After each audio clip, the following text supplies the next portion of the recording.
la analista política Hannah Pitkin.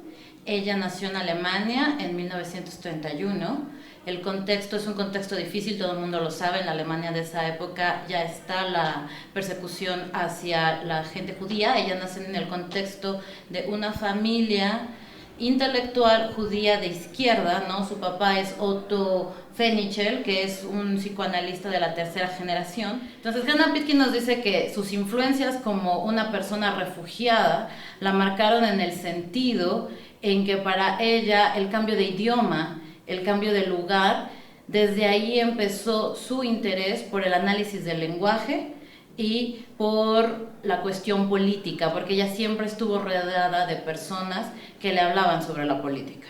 En mi opinión, los principales aportes de Hannah Pitkin son dos, que están relacionados uno con el otro. En primera, como les había mencionado, esta pasión por el análisis del lenguaje, ella lo lleva a hacerlo un método en la ciencia política, lo cual antes de ella no se realizaba. Siempre se ha realizado análisis de textos. Lo que ella introduce en la ciencia política es el análisis de conceptos. Y entonces este método de análisis de conceptos lo lleva a una cuestión de ciencia política que es el estudio de la representación política. Su texto, que aquí lo traigo, el concepto de representación, ¿no? Es la obra seminal de donde parte la discusión, cualquier discusión contemporánea ahorita que hable sobre representación política, tiene que partir necesariamente de Hannah Pitkin, porque ella puso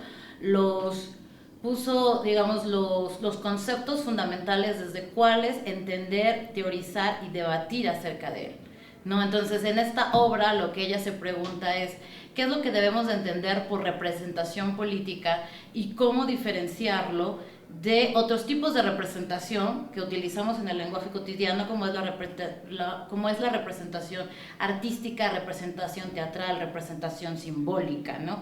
Cuando un político nos está representando, ¿qué está haciendo?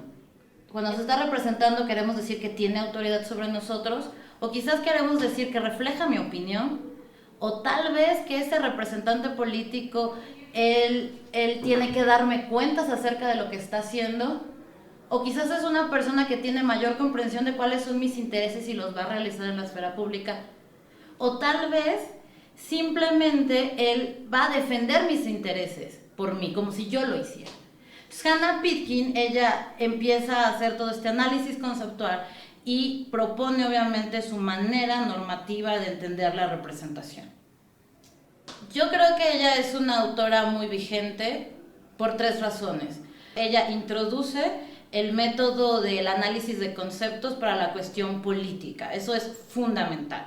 La segunda razón por la que ella es muy importante es que mientras nosotros como ciudadanos vivamos en gobiernos que son democráticos, representativos, constitucionales, ¿qué entender por representación? Siempre va a ser una de las preguntas que está en nuestra cabeza todo el tiempo. ¿Esta persona que está en el poder realmente me representa?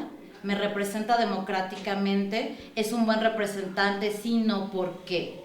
Es un caso muy claro en donde este placer de reflexionar teórico lo lleva también a la práctica, a preguntas que nosotros tenemos en nuestro ámbito cotidiano y busca darle respuesta a esas preguntas que todas las personas se hacen, como ¿qué podemos hacer frente a estas circunstancias que nos parecen apabullantes?